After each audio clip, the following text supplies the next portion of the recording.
पार्वती देवी जय पार्वती देवी पिता पिता देवो महेश्वरा देवो महेश्वरा बांधवा बांधवा शिव भक्ताश्च शिव भक्ताश्च स्वदेशो स्वदेशो भुवन्त्रियम भुवन्त्रियम माता माता जय पार्वती देवी जय पार्वती देवी पिता पिता देवो महेश्वरा देवो महेश्वरा बांधवा बांधवा शिव भक्ताश्च शिव भक्ताश्च स्वदेशो स्वदेशो भुवन्त्रियम भुवन्त्रियम माता माता जय पार्वती देवी जय पार्वती देवी पिता पिता देवो महेश्वरा देवो महेश्वरा बांधवा बांधवा शिव भक्ताश्च शिव भक्ताश्च स्वदेशो स्वदेशो भुवन्त्रियम भुवन्त्रियम देवादिदेव भगवान महादेव शिव हम सबके पिता हैं। जगतजननी माँ पार्वती हम सबकी माता हैं।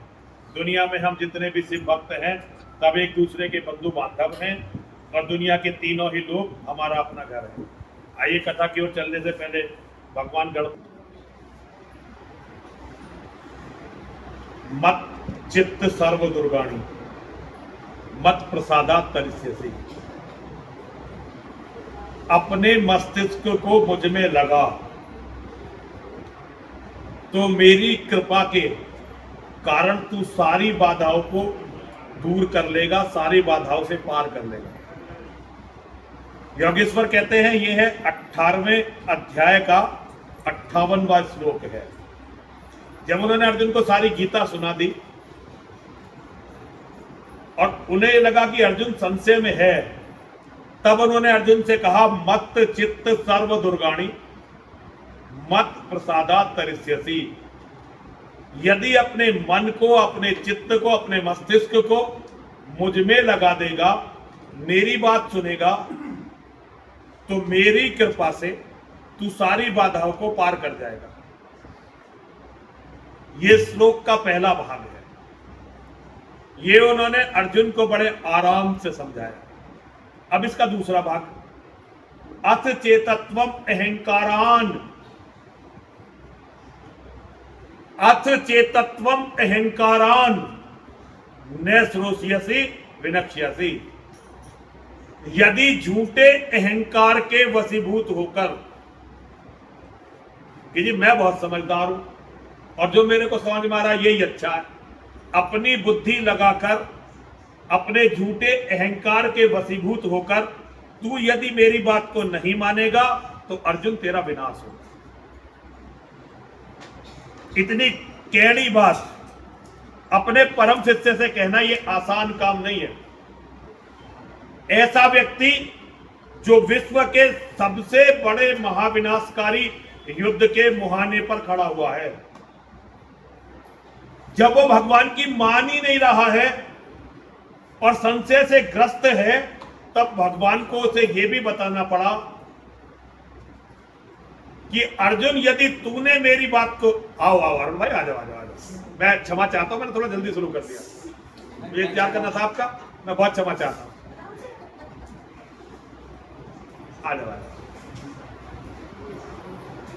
अगर मैं तेरा गुरु, मैं जगत गुरु, मैं भगवान, पहली बार भगवान ने स्वयं को यह कहा कि मैं भगवान हूं। कृष्ण के जन्म से पहले भगवान राम ने अपने जीवन में कभी नहीं कहा था कि मैं भगवान हूं। योगेश्वर ने धरती पर आते ही सबको दिखाना शुरू किया। मां यशोदा को दिखाया कि मैं भगवान हूं। अर्जुन से कहा कि मैं तुझे मार्गदर्शन देने के लिए यहां खड़ा हुआ हूं और अगर तू मेरी नहीं मानेगा तो अर्जुन तेरा विनाश होगा। अथ चेतत्वम अहंकारान न श्रोष्यसि विनक्ष्यसि। और भगवान कहते हैं सर्वधर्मान परित्यज्य मामेकम शरणम व्रज अहम त्वाम सर्व पापेभ्यो मोक्षयिष्यामि मा शुचः। सब तरह के धर्मों का परित्याग कर दे। जो भी धर्म तुझे लगता हो, जो भी तेरे मन में आ रहा हो, सब धर्मों का परित्याग कर दे, मेरी शरण में आ जा। मेरी शरण में आका मतलब ये नहीं कि आकर बैठ जा। मेरी शरण में आ जा का मतलब ये है कि जो मैं तुझे बता रहा हूं उसको मान, मेरा अनुसरण कर। यदि तू मेरी बात मानेगा, मेरा अनुसरण करेगा, तो सभी तरह की बाधाओं को पार कर कर मैं तुझे मोक्ष दूंगा। सर्वधर्मान परित्यज्य मामेकम शरणम व्रज अहम त्वाम सर्व पापेभ्यो, जितने भी तरह के पाप होते हैं मैं तुझे उन सभी पापों से मुक्ति दिलाकर मोक्ष प्रदान करूंगा। सर्वधर्मान परित्यज्य मामेकम शरणम व्रज अहम त्वाम सर्व पापेभ्यो मोक्षयिष्यामि मा शुचि। अब भगवान ने अर्जुन को वो कौन सा धर्म बताया था जिसका भगवान पालन करने के लिए कह रहे हैं? क्या भगवान ने अर्जुन से यह बताया था कि अर्जुन इस समय युद्ध का मैदान है, तू एकदम खड़ा हो और 2 घंटे पहले तो मेरी पूजा कर? बहुत सारी नारियों के अंदर ये हमें पाखंड सिखाया, पति को अपने काम पे जाना है और घरवाली बैठ के पूजा करो। इससे बड़ा पाप नहीं होता कोई। अपने पति को अच्छी तरह ऑफिस भेजो, दुकान पे भेजो, उसे अच्छा खाना बना के दो, उससे अच्छी तरह बात करो, बच्चों को अच्छी तरह स्कूल में भेजो। अपना काम छोड़कर, अपने कर्तव्य को छोड़कर भगवान का स्मरण करना भी पाप है। हमें भगवान ने यहां कर्म योनि में अपना कर्म करने के लिए भेजा है। आइए स्वामी जी, आइए स्वामी जी, जय हो स्वामी जी, आइए आइए विराजिए स्वामी, आइए स्वामी जी।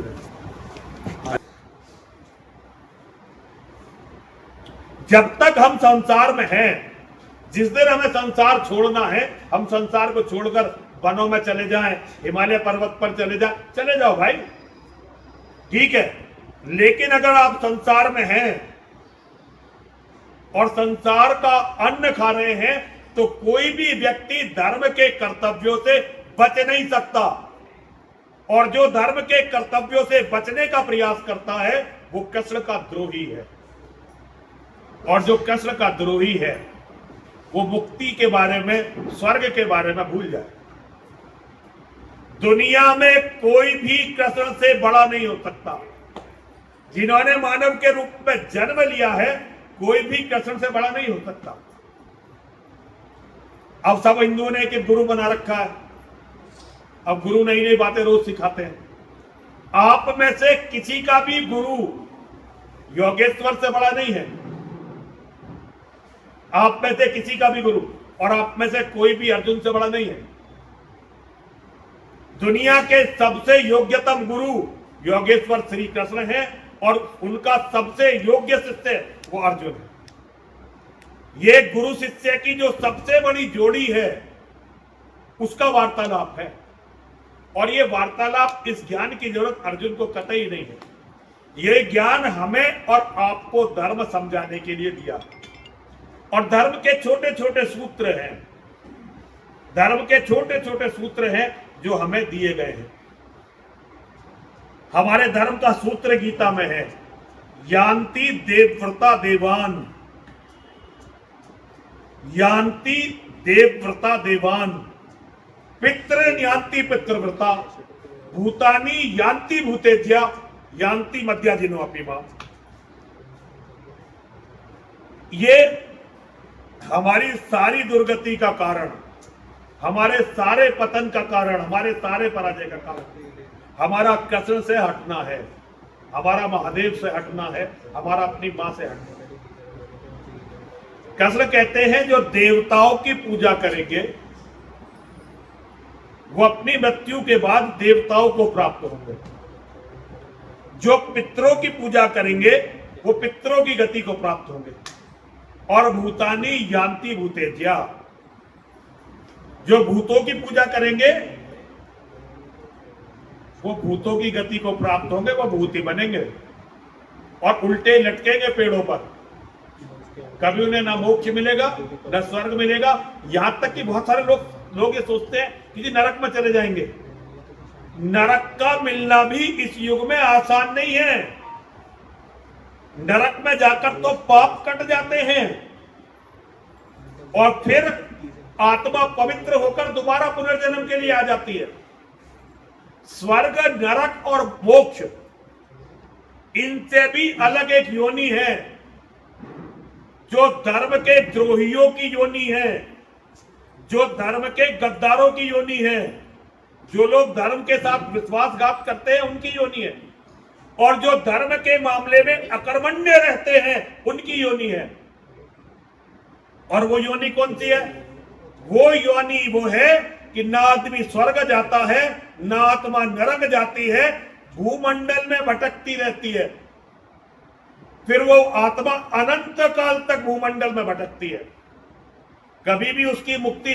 जब हमारे पाप जितने ये भूत प्रेत घूमते हैं ना, इनके भूत बनने का कारण ये है कि वो धर्म के इतने विपरीत होते हैं कि स्वर्ग और नरक कहीं नहीं जा पाते। कुछ आत्माएं तो होती हैं जिनका मन किसी चीज में अटक गया या किसी उद्देश्य में अटक गया और वो बार बार जन्म लेती रही, आती रही, जाती रही। कुछ आत्मा ऐसी है कि वो अपने घर परिवार में अटक गई और उन्होंने स्वर्ग नरक को एक तरफ कर दिया, वो अलग विषय है। लेकिन बहुत सारी आत्माएं ऐसी हैं जो मुक्ति चाहती हैं लेकिन उन्हें मुक्ति नहीं मिलती। आत्मा का परम लक्ष्य है मुक्त होना। आत्मा का परम लक्ष्य है परमात्मा में समाहित होना। आत्मा का परम लक्ष्य है कि एक दिन वो परमात्मा से मिल जाएगी। स्वर्ग भी इस रास्ते की एक बाधा है, लेकिन नरक बहुत बड़ी बाधा है। और अगर हमें नरक भी नहीं मिला, हम भूमंडल में अतृप्त अगर ऐसे घूमते रहे तो ये दुर्गति है। और जो दुर्गति को प्राप्त होते हैं उनका फिर कोई उपाय नहीं होता, कोई उपाय नहीं होता। इसलिए सबसे बड़ा मनुष्य का सबसे बड़ा काम है कि वो अपनी आत्मा को बचाए, अपनी आत्मा को बचाए। जानवरों की आत्मा बच जाती है क्योंकि वो अपने स्वाभाविक धर्म से कभी भी विश्वासघात नहीं करते। ये तो हम हैं, केवल मनुष्य हैं जो अपने स्वाभाविक धर्म से विश्वासघात करता है। और इसमें सबसे ज्यादा अगर कोई है निम्न श्रेणी पर, तो मेरे जैसे लोग, हम जैसे लोग जो आपके दान पर जीवित हैं। हम अगर आपके दान पर, समाज के दान पर जीवित हैं तो हमारा अपना कोई व्यक्तिगत जीवन हो नहीं सकता, फिर हमारा अपना कुछ हो नहीं सकता, किसी चीज का कोई अहंकार हो नहीं सकता। अगर किसी को सन्यासी होने के बाद भी अहंकार है, भाई कोई छोटी मोटी चीज का हो गया तो अलग बात है, तो फिर वो सन्यासी नहीं हो सकता। और उसको मानने वाले अगर वो सन्यासी नहीं है तो जहां गड्ढे में वो जा रहा है उसको फॉलो करने वाले उसी गड्ढे में चले जाएंगे।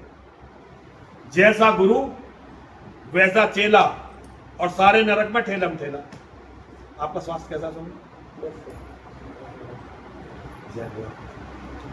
तो देखिए, इस बात को हमेशा याद रखिए, आपके कर्म मानव में और जानवर में क्या अंतर है। सबसे पहले तो जानवर और आदमी, मानव और जानवर, भाई अपना पेट तो जानवर भी भर लेता है और जानवर को भी कुछ समय तक याद रहता है कि मेरा ये बच्चा है और ये मेरा परिवार, कुछ समय तक। जानवरों में भेड़िए होते हैं, भेड़िए पूरे जीवन अपने परिवार को याद रखते हैं। भेड़िए अपनी पत्नी को, अपने बच्चों को हमेशा याद रखते हैं, इसीलिए भेड़ियों से कोई नहीं डरता जंगल में। और मानव केवल अपने लिए नहीं सोचता, मानव पहले अपने परिवार और बाद में मानव की सोच परिवार से आगे निकलनी चाहिए। परिवार में भी ये नहीं मैं, मेरी पत्नी और मेरे परिवार के अंदर पत्नी और बच्चे, ये परिवार नहीं है, ये तो आपके शरीर का हिस्सा है। अपनी पत्नी को अर्धांगनी कहते हैं, आधा हिस्सा पुरुष का, आधा हिस्सा पत्नी है, ठीक है जी। और बच्चे, ये तो अपना शरीर है, एक इकाई। पति, पत्नी, बच्चे, ये परिवार नहीं है, ये एक इकाई है। परिवार इसके बाद वाला होता है। परिवार में माता, पिता, भाई, बहन, चाचा, ताऊ, बुआ, मामा, उनके बच्चे, ये सब मिलके परिवार बनते हैं। ये सब मिलते हैं तब परिवार बनता है। और इससे आगे जो रक्त संबंधी होते हैं वो कुटुंब होता है, जिसे आम बोलचाल में खानदान कहते हैं। और उसके बाद अपना गांव अपनी बस्ती, और अपना गांव अपनी बस्ती के बाद फिर अपना पूरा देश, अपना राष्ट्र, और फिर हमारे जहां भी धर्म बंधु है वो, और उसके बाद धर्म से अलग भी लोग हैं, वो भी परिवार है, जब तक कि वो हमारे धर्म के शत्रु नहीं होते।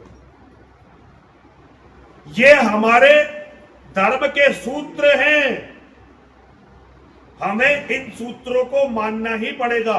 यदि हम धर्म के सूत्रों को नहीं मानते, अगर हम धर्म के सूत्रों को नहीं मानते, तो फिर हमारी ना मुक्ति का कोई रास्ता है और ना ही स्वर्ग जाने। तो भगवान ने कहा है हमसे, यान्ति देवव्रता देवान, पितृ न्यान्ति पितृव्रता, भूतानी यान्ति भूतेज्या, यान्ति मध्याधीनो अपि माम। देवताओं की पूजा करिए यदि स्वर्ग जाना है, देवताओं की पूजा करिए यदि अपनी कोई कामना आपको पूरी करनी है। अगर आप अपने पितरों से बहुत प्यार करते हैं और आपके जीवन के बड़े कोई उद्देश्य नहीं है, पितरों की पूजा करिए। अगर आपको बर्बाद होना है, बहुत सारे लोग धन के लालच में, किसी भी चीज के लालच में, क्योंकि भूतों की पूजा एकदम तुरंत फलदायी होती है। एक बहुत बड़ा भूत या पूजा होती थी जिसका नाम था साईं बाबा। ये तो शंकराचार्य जी का धन्यवाद है कि अभी यह बुखार हिंदुओं का कम हुआ, वरना ये है भूत पूजा, ये भूत पूजा है। ये जो आप पीरों पे पूजा करने जाते हैं, ये भूत पूजा है। धर्म इसको सर्वदा वर्जित करता है। हमारा अज्ञान हमें मरे हुए मुर्दों के पैरों में लौटने के लिए मजबूर करता है। ये जितने भी पीर हैं, ये जितने भी पीर फकीर हैं, ये सब हमारे धर्म के दुश्मन हैं। लेकिन हमारे मन में भाई पीर पता नहीं क्या दे देगा, ये पीर पता नहीं क्या दे देगा। एक दिन मैं जो हमारे यहाँ एक अर्थला जगह है, देखो भैया बिल्कुल सच बात बता रहा हूं, मतलब बाल बराबर भी झूठ नहीं बोल रहा हूं। अर्थला में जो है एक पीर बना हुआ है, मोहन नगर, देखा ना अर्थला पीर, सड़क पे ही है बिल्कुल। एक दिन मैं गाड़ी चला रहा, गाड़ी में बैठा, मुझे गाड़ी चलानी नहीं आती, गाड़ी चला रहा था, और मेरे बराबर में जो लड़का गाड़ी चला रहा था वो त्यागी था, मेरा शिष्य था, उसी की गाड़ी में बैठा हुआ था। हम जैसे ही अर्थला के सामने निकले, उसने एकदम ऐसा हाथ जोड़ा, गाड़ी का स्टीयरिंग छोड़ के हाथ जोड़ा और उसकी तरफ को देख के हाथ है जी, सब जगह हमारा। मैंने कहा भाई तैने ये क्या करा? उन्होंने कहा गुरुजी पीर है, ये बहुत वो है, इसको सब प्रणाम करते हैं। मैंने कहा तू मुझे अपनी गाड़ी में से उतार, मैं तेरी गाड़ी में बैठूंगा नहीं। गुरुजी क्या बात होगी? मैंने कहा तू जाके इससे मर जा और देख तेरा आज ही एक्सीडेंट होगा। देख, मैंने कहा मैं बता रहा हूँ तुझे, वो महादेव के नाम पे तेने इस मुर्दे के हाथ जोड़े हैं, अब तो तेरा तो नाश होना ही होना, तू मुझे उतार। उसने गुरुजी क्या बात होगी, आप क्यों इतने नाराज हो रहे हो? मैंने कहा जो इसके हाथ जोड़ता भाई वो मेरे धर्म का नहीं, वो मेरा आदमी नहीं, वो इसका आदमी है और ये मेरे धर्म का दुश्मन है। मैं आपको बताऊंगा धर्म का दुश्मन कैसे है। ये मेरे धर्म का दुश्मन है, ये हमारा नहीं। तू इसके हाथ जोड़ रहा था, तू भी मेरा नहीं भाई। जो मेरे देवताओं के खिलाफ है धरती पर कोई भी, उसका मेरे से कोई रिश्ता नहीं, और जो इन मुसलमान पीरों को पूछता है उससे मेरा कोई रिश्ता नहीं भाई, तुम मुझे उतारो। उसने कहा गुरुजी गलत बात कर रहे हो आप। मैंने कहा भाई गलत कर रहा हूं, सही कर रहा हूं, तू मुझे उतार। उसने गुरुजी अच्छा कैसे मानोगे? मैंने तू कसम खा कि आज के बाद कभी भी इसकी तरफ देखेगा नहीं। मेरे गुरुजी कैसी बात कर रहे हो? हमारे तो परिवार में कई पीढ़ियों से पूछता है। मैंने कहा तू झूठ मत बोले, 20 साल में ये पीर पैदा हुआ है, कई पीढ़ियों से कैसे पूछ रहा है? मैं जाकर अपने बाप से पूछ कब से पैदा हुआ। अगर तेरा बाप कह दे कि 3 पीढ़ियों से ये पीर पूछ रहा है तो फिर मेरी बात मत मानियो। उसने मेरे हाथ पैर जोड़े, गुरुजी अभी तो बैठे रहो। मैंने चल पहले अपने बाप के पास चलना। उसके पिताजी के पास उसे देखे गया। उसके पिताजी ने फिर उस पीर की सच्ची कहानी बताई। पीर की सच्ची कहानी यह है कि वहीं पे एक मुसलमानों की छोटी सी बस्ती थी, उसमें मुसलमानों का एक बड़ा खानदान था। उसमें एक लड़का वो शराबी कबाबी हो गया। मुसलमानों में शराब पीना बहुत बुरा माना जाता है, वो शराबी कबाबी जुआरी हो गया, जुआ भी बहुत बुरा माना जाता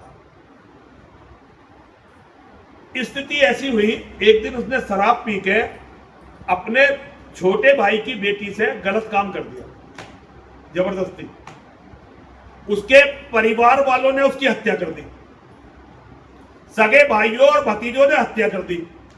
हत्या करके उन्होंने उसे फेंक दिया बाहर कि भाई इसे हम अपने कब्रिस्तान में गाड़ने नहीं देंगे। बहुत सारे लोग हैं भाई अब तो ये मर गया, इसे मिट्टी समा दो, इसको गाड़न दो। उसके भी जानने वाले बड़ा परिवार था तो मुसलमान थे, जानने वाले बहुत सारे बदमाश टाइप का था, तो उसके अपने लोग थे कि अब तो मर गया, अब इसकी क्या गलती रहेगी, अब इसकी मिट्टी समवा दो। उसके परिवार वालों ने, उसके भाइयों भतीजों ने कह दिया कहीं गाड़ दो, ये हमारे कब्रिस्तान में नहीं गड़ेगा। तो उसे सड़क गांव से बाहर गाड़ दिया। वो ऐसा आदमी जिसे उसके परिवार वालों ने मार दिया, उसे अपने यहां गढ़ने के लिए जगह नहीं मिली। आज वो किसी हिंदू को बेटा दे रहा है, किसी का मुकदमा सुन रहा है, किसी का नौकरी लगवा रहा है, किसी की तबीयत ठीक कर रहा है। सारे काम हिंदुओं के वही कर रहा है, मुसलमान कोई नहीं जाता। एक भी मुसलमान अगर वहां पे प्रसाद चलाता हुआ दिखा दो मुझे तो मैं मान जाऊं। उसने उस लड़के का मुंह फट गया। मैंने कहा तू अपने बाप से पूछ रहे, उसके बाप ने एक कहानी बताई।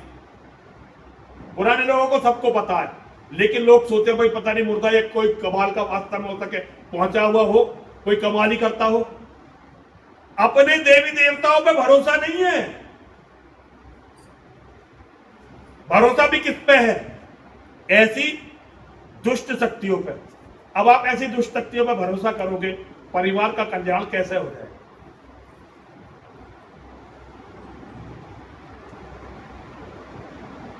ए पूज्या नाम यत्र पूज्यन्ते, पूज्या नाम चे निराधरा तत्र प्रविशन्ति दुर्भिक्षम मरणम भयम।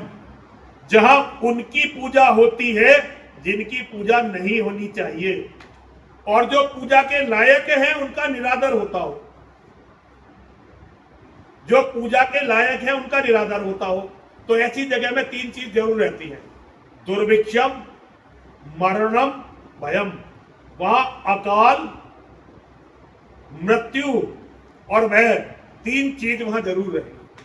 आप मां की और महादेव की पूजा करिए, योगेश्वर के शिष्य बनिए, योगेश्वर को अपने हृदय में धारण कीजिए, आप देखिए कमाल हो जाएगा। अगर आप इन दुष्टों की पूजा ना करें और गीता के अनुसार अपना जीवन व्यतीत करें, कभी भी आपके घर में अकाल मृत्यु नहीं होगी। अकाल मृत्यु को हम आमंत्रित करते हैं। पहले पीढ़ियों तक अकाल मृत्यु नहीं होती थी।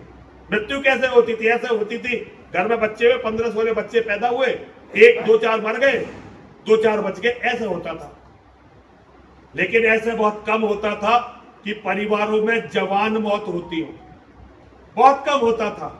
ऐसा भी बहुत कम होता था कि लोग बिस्तर में पड़ के सड़ गए हो। ये सब अब होने लगा है। जितना हम धर्म से अलग हुए उतना हम विनाश के करीब हुए। योगेश्वर ने कहा यज्ञ दान तपह कर्म, गीता के सूत्रों में है, गीता की सबसे बड़ी शिक्षाओं में है, यज्ञ दान तपह कर्म नेत्याज्यम कारणेर तत्, यज्ञो दानम तपश्चैव पावनानि मनीषिणाम। यज्ञ, दान और तप, ये तीन ऐसे कार्य हैं जिनका किसी भी मनुष्य को किसी भी परिस्थिति में कभी भी परित्याग नहीं करना चाहिए। और यज्ञ क्या होता है? यज्ञ क्या होता है, इसकी परिभाषा भगवान ने युधिष्ठिर को समझाई, भीम को समझाई, अर्जुन को समझाई, नकुल को समझाई और सहदेव को समझाई। जब पांडवों ने इंद्रप्रस्थ को बसाया तो वहां पांडवों ने राजसूय यज्ञ किया, और यह राजसूय यज्ञ बहुत विशाल यज्ञ हुआ। यज्ञ की लपटे कहते हैं आसमान को छूने लगी थी, इतना बड़ा यज्ञ था। और यज्ञ के बाद पूरी धरती के राजा आए, यज्ञ में पूरी धरती के राजाओं ने वहां पर भाग लिया, और पूरी धरती से ऋषि मुनि महात्मा बुलाए गए और योगेश्वर की तो वहां अग्र पूजा हुई थी। योगेश्वर सबसे बड़े माने गए थे। पिता में भीष्म ने कहा कि भाई योगेश्वर की अग्र पूजा करो। और बहुत सारे जो दुष्ट थे उसमें श्री कृष्ण जी की बुआ का, एक तो उनकी बुआ के बेटे अर्जुन, ये सब थे। एक शिशुपाल था। शिशुपाल ने कहा मैं तो इसे कभी भी नहीं मानूंगा, ये भगवान है, ये तो ग्वाला है। ठीक है मेरे मामा का लड़का है, पर ये हमसे बड़ा थोड़े हो जाएगा। हम राजा हैं, क्षत्रिय हैं, और ये ग्वाला है। तुम इसे अग्र पूजा कैसे दे सकते हो? तो पिता में भी हम खड़े हो गए लड़ने के लिए। योगेश्वर ने कहा नहीं दादाजी, ये तुम्हारा लड़ने का काम नहीं है, ये मेरा और मेरे भाई का विवाद है, आपकी जरूरत नहीं है। भीम खड़ा हुआ, अर्जुन खड़ा हुआ, उन्होंने सबको बैठा दिया। लेकिन शिशुपाल का क्रोध शांत नहीं हुआ और शिशुपाल लगातार गाली देता रहा योगेश्वर को। योगेश्वर ने बचपन में अपनी बुआ को यह वचन दिया था कि मैं इसकी 100 गलतियों को क्षमा कर दूंगा।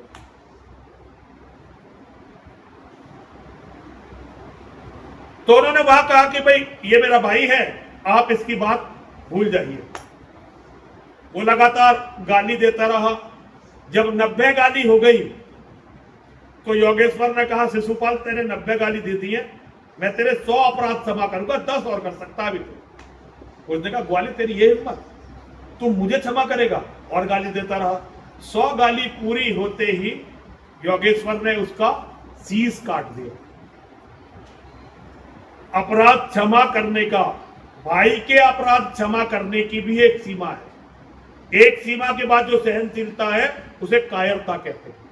और कायरता कभी भी वीरों को, साधारण लोगों को कायरता शोभा नहीं देती। युद्ध नहीं जिनके जीवन में, वो भी बड़े अभागे होंगे। या तो प्रण को तोड़ा होगा या फिर रण से भागे होंगे। ये महाभारत केवल एक 18 दिन की कहानी नहीं है। हर पल, हर क्षण दुनिया में महाभारत चलता रहता है। हर मानव के सर्ववर्धन, हाथों में अर्जुन के रथ है, आंखों में खारे सागर है, मन में कई महाभारत है। संघर्षों की समर भूमि में हमसे पूछो हम कैसे हैं। काल चक्र के चक्रव्यूह में हम भी अभिमन्यु जैसे हैं। मर्यादाएं अपमानित हैं, चीर हरण के इतिहासों से हम भी अपना पन हारे हैं, मन के शकुनी के पासों से। आज हमारी उम्मीदों की आकांक्षी गंगा आहत है, आंखों में खारे सागर हैं, मन में कई महाभारत।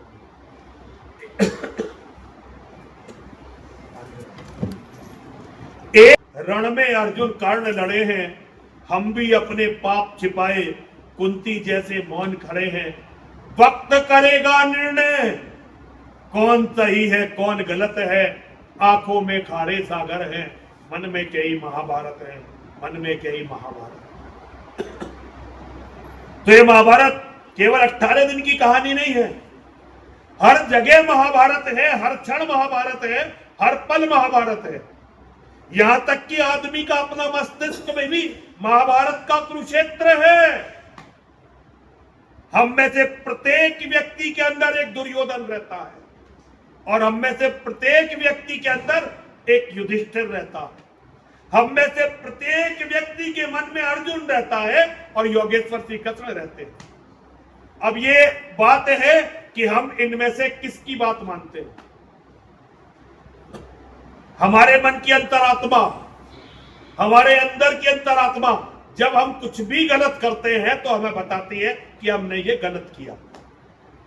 लेकिन जब हम अंतरात्मा को मारना शुरू कर देते हैं, अंतरात्मा की आवाज को मारना शुरू कर देते हैं, तो धीरे धीरे अंतरात्मा मर जाती है और हम पाप के एकदम आदी हो जाते हैं। आप कभी भी देख लीजिए, कोई भी व्यक्ति पहली बार अगर अपनी मां से कुछ अपशब्द बोल रहा है तो उसके बाद वो खाना नहीं खा सकता, क्योंकि अंदर का मन कचोटता है। और जब वो रोज बोलने लगता है तो इसका आदी हो जाता है। जो बड़े बड़े अपराधी हैं, ये जब किसी निर्दोष को मारते हैं, इनका मन इन्हें बहुत धिक्कारता है, लेकिन धीरे धीरे ये शराब पीने लगते हैं, कुछ और गलत काम करने लगते हैं, नशा करने लगते हैं। धीरे धीरे ये अपनी अंतरात्मा को मारने लगते हैं, अंदर के दुर्योधन को जागृत कर लेते हैं, योगेश्वर की हत्या कर देते हैं, मन के योगेश्वर की, अपने मन के योगेश्वर की।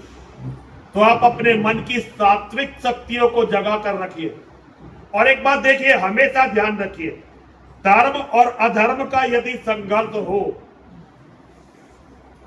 धर्म का और अधर्म का संघर्ष हो, तो चाहे बलिदान कितना ही देना पड़े, जीत हमेशा धर्म की होगी। कितना ही बलिदान अरुण बाबू देना पड़ जाए, जीत धर्म की होगी। अधर्म जीत नहीं सकता। लेकिन अगर लड़ाई हो कम अधर्म में और ज्यादा अधर्म में,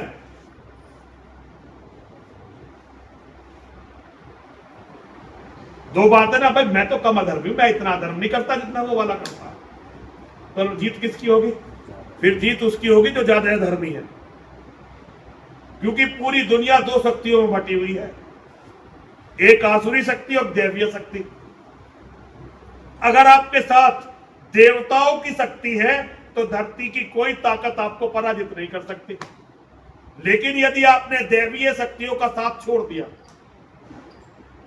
और आप कह रहे थे मैं इनकी सहायता लेता तो हूं पर थोड़ी थोड़ी, अधर्मी हूं थोड़ा थोड़ा, तो तुम उससे हमेशा पराजित रहोगे जो बड़ा अधर्मी है। राक्षस थे, लंकाधिपति रावण से क्यों पराजित थे? क्योंकि सबसे बड़ा अधर्मी तो वही था। बहुत सारे ब्राह्मण कहते थे राक्षस की उसकी कोई गलती नहीं थी रावण की, रावण ने तो केवल सीता माता का अपहरण किया। महाभारत ये भी सही है कि उसने सीता माता, लेकिन उससे पहले कितने कुकर्म रावण ने किए।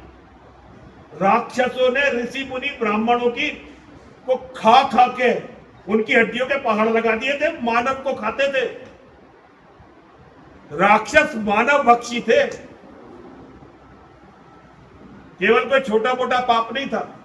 और यज्ञ होने नहीं देते थे, परमात्मा का नाम किसी को लेने नहीं देते थे। इसके अलावा जो नाम लेता था उसे खा जाते थे।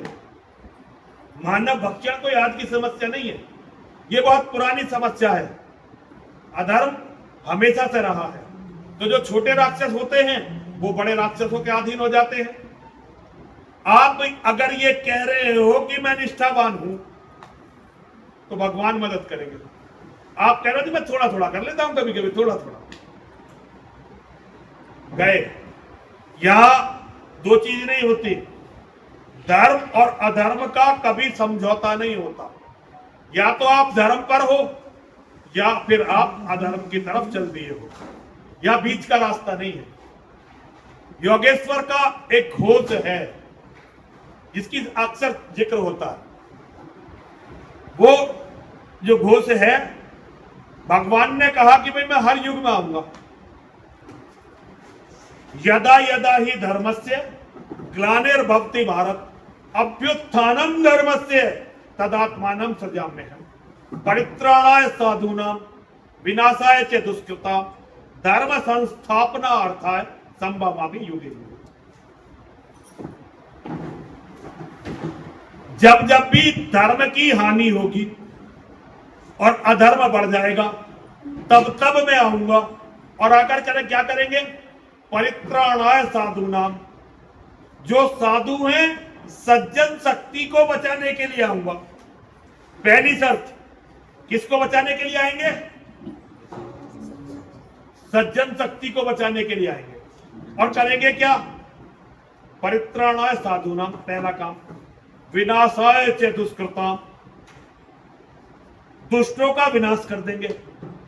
और धर्म संस्थापना अर्थात धर्म की संस्थापना करने हेतु संभवामि युगे युगे, हर युग में प्रकट होऊंगा। अब हम हिंदू क्या छाती कूट रहे हैं, देखो जी इतना पाप बढ़ रहा है, इतना पाप बढ़ रहा है, भगवान तो आ नहीं रहे। अबे पाप बढ़ा कौन रहा है? पूजा, अभी एक बड़ा एक स्कैंडल हुआ कि जी तिरुपति के मंदिर पे जो वो पकड़ा गया, वहां पे लड्डू पकड़े गए थे, उनमें चर्बी थी, जानवर की चर्बी थी,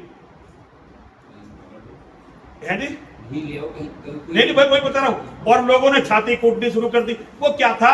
वो एक कंपनी का वहां प्रोडक्ट जाता था, दूसरी कंपनी वालों को लगा यहां हमारा प्रोडक्ट जाना चाहिए, तो उन्होंने एक दिन टेस्टिंग करवाई। अब उस पर हमारे बड़े बड़े साधु जो है छाती कूटने लगे जी, ये तो जी महापाप हो गया, हमारे इतने बड़े मंदिर में चर्बी का प्रसाद बट रहा है। मैंने सारों से कहा, मैंने कहा तुम्हें शर्म आती है? थोड़ी बहुत नहीं आती? जो घी तुम्हारे यहाँ भंडारे में यूज हो रहा है, एक बार इसकी टेस्टिंग करवा लो। जून के महीने में मैं अपने मंदिर में मां की जोत को देखने के लिए गया। जून के महीने में अंदर जो घी था वो जमा हुआ। मुझे अब साधारण व्यक्ति को तो पता नहीं चलता ये क्या है, हमें तो पता है ना क्या है, क्योंकि हमारा ये तो गाय की चर्बी है भाई। और मुझे इतनी वितृष्णा हुई कि मैंने मंदिर की पूजाओं में घी का प्रयोग बिल्कुल बंद कर दिया। मैंने कहा या तो पीली सरसों का तेल होगा या तिल का तेल होगा। लोगों ने आके मुझसे कहा जी तिल का तेल भी शुद्ध नहीं मिल रहा महाराज, कहां चेक करो। अरे मैंने कहा शुद्ध मिले ना मिले, कम से कम चर्बी तो नहीं होगी, कम से कम इसमें चर्बी तो नहीं होगी। हम इतने अधर्मी, इतने पाखंडी हैं कि यज्ञ के लिए कहीं से घी नहीं ला सकते। जो हमारे सामने खड़े हुए हैं कम से कम वो अपने धर्म पे तो है भाई। जो उनके लोग सिखा के गए वो उसे कर रहे हैं और उन्हें इसके बारे में बात जन्नत मिलनी है। लेकिन हमारा तो कोई नहीं सिखा के गया कि भाई गाय की चर्बी बेच दो, देसी घी के नाम पे तो हम बेच रहे हैं ना। प्रोडक्शन कोई भी कर रहा हो सर, बेचने वाले हम सब हैं, बेचने वाले हम ही हैं। हमने ये एक, जब हम छोटे छोटे से थे तो ये मई जून में अगर शादी होने लगती थी तो पहले दूध नहीं मिलता था, सरकार मावा बनाने में, पनीर बनाने में बैन लगा देती थी, ठीक है जी। और उस समय ज्यादातर घरों में, यहां तक कि गांव के लोग जब शहर में रहते थे उनके यहाँ गाय भैंस होते थे और शहर के लाला विशेष रूप से गाय रखते थे, चाहे उन्हें गाय कहीं अपनी फैक्ट्री में या कहीं दूसरे प्लॉट में रखवानी हो। इतने पशु थे। आज पशु तो 10वां हिस्सा नहीं रहा। लेकिन आपको क्या भाई पूरे हापुड़ के भरने हमें पनीर चाहिए, अभी ऑर्डर तो कर ले लो। मावा चाहिए, अभी ऑर्डर तो कर ले लो। तो ये कौन कर रहा है? हम कर रहे हैं ना। हमने शुरू करा मुसलमानों के हाथ में मतलब काम सारा ही, लेकिन शुरुआत इसकी हमने करी है भाई। भाइयों को धोखा देने का काम हमने करा, अपनों के साथ गद्दारी के काम हमने करे। अगर आज योगेश्वर जन्म लेके आ जाए ना तो सबसे पहले तो हमारा कत्ल करेंगे। क्या? इन्हें मारो भाई, ये है अधर्मी स्त्री। जरूरत पड़ने पे अपने भाई का साथ नहीं देते, जरूरत पड़ने पे अपने भाई का साथ नहीं देते, छोड़कर भाग जाते हैं। जरूरत पड़ने पे जो अपने भाई को छोड़कर भाग गया उससे बड़ा अधर्मी धरती पर नहीं है। भाई से रोज लड़ो, लेकिन अगर बाहर का कोई व्यक्ति उस पर अटैक करता है, सारी बातें छोड़कर पहले उसे बचाओ। जब गंधर्वों ने दुर्योधन को पकड़ लिया था और यह सूचना युधिष्ठिर को मिली, तो युधिष्ठिर ने भीम से और अर्जुन से कहा जाओ और दुर्योधन को छुड़ाओ। अब भीम कहने लगा कैसी बात कर रहे हो, मर रहा मर जान दो, मैं इससे क्या लेना देना। तो युधिष्ठिर ने कहा सुनो, जब लड़ाई है आपस की, वो 100 हैं, हम 5 हैं। आपस की लड़ाई में वो 100 है और हम 5 हैं, और जब लड़ाई किसी बाहर वाले से है तो हम 105 हैं। लेकिन तुमने महाभारत पढ़ाई नहीं भाई, तुम्हें कहां से पता चलेगी? तुम्हें तो पता चला अपनी जान बचाओ भाई। अपनी जान बचाने वालों की जान कभी नहीं बचती। जो 24 घंटे मौत के भय में रहता हो उसकी जान क्या बच रही? जिसे मौत का भय एक बार मन में आ गया उसकी क्या जान बची? जान तो उसकी बचो जो बिल्कुल निर्भय है। जिसे मौत का भय नहीं वो एक दिन मर जाएगा, और ये परम सत्य है, सबको मरना। अभी योगेश्वर का मैं बताने वाला हूं आपको। योगेश्वर जो इसके बारे में कहेंगे, मृत्यु को नहीं टाला जा सकता, ये चलेगी नहीं। तो धर्म की सबसे बड़ी बात है, जब भी भाई को जरूरत हो सारी चीजें छोड़कर सगे भाई के साथ खड़े हो। और सगे भाई की परिभाषा में क्या क्या, ये तो हमारी बुद्धि इतनी खराब हो गई किसी से पूछो दो भाई, सगे भाई, सगे भाई की परिभाषा में चाचा का लड़का, ताऊ का लड़का और माजाया भाई है।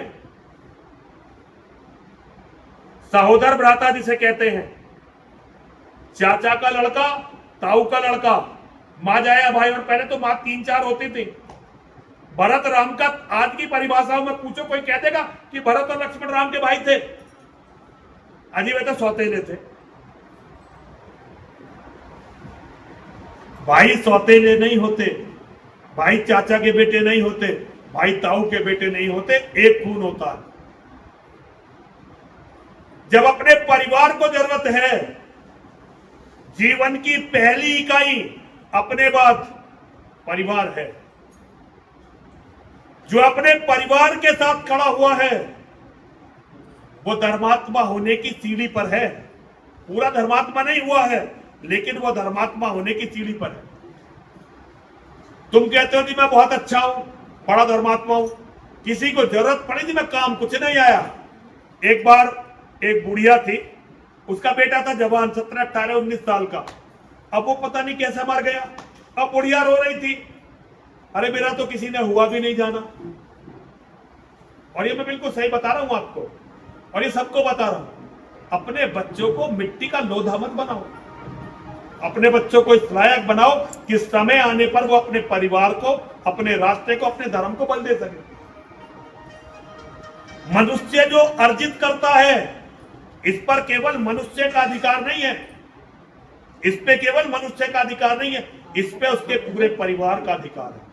परिवार के साथ उसकी पूरी बस्ती का भी अधिकार है। उसने खाया परिवार का होगा, लेकिन वो खेला गांव, अपने मिट्टी की अपने बस्ती की मिट्टी में है। और जिस हवा में उसने सांस ली है, ये वैस पूरी दुनिया की हवा है। जो जल उसने पिया है, ये उसके देश का जल है। जो संस्कार आए हैं वो धर्म के संस्कार है। एक परिवार किसी को कुछ नहीं बना बिगाड़ सकता। हर व्यक्ति पूरे के पूरे विश्व का, पूरी सृष्टि का ऋणी होता है अपने जीवन में, तो उसकी कमाई पे सारी सृष्टि का अधिकार है। जो सोचते ना जिसे मैं ही खा जाऊं, वो मानव नहीं है, वो जानवर है।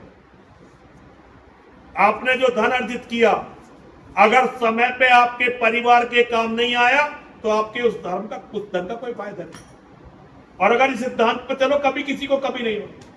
मान लो किसी दिन मैं कभी में हूं और विपुल भाई के पास, अरुण के पास धन है, इन्होंने मुझे निकाल दिया मेरी कमी से, तो कल को जब इनकी कोई दिक्कत आएगी, मैं क्यों नहीं साथ खड़ा होऊंगा? अगर हमने ये सीखा होगा।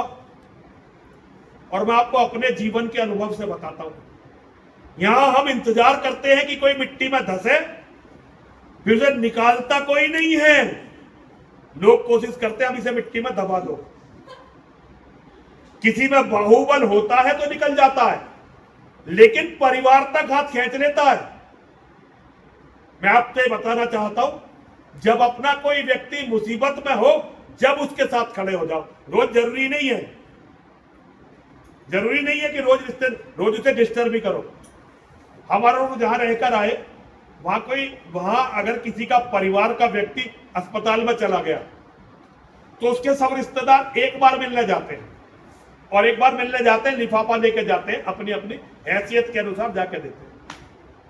ठीक है जी, और है सिस्टम ये नहीं रसीदों का। आदमी को पता ही नहीं चलेगा कि हमारा रिश्तेदार बीमार भी, मतलब कोई बीमार हुआ, सबका खर्च निकल जाता है। हमारे यहाँ भैया जो कोई बीमार हो गया, उसके पास जाएंगे, बैठेंगे, अगर उसे चाय टाइम पे नहीं मिली, अभी हम देखने गए थे, वह चाय तक ना खिलाई।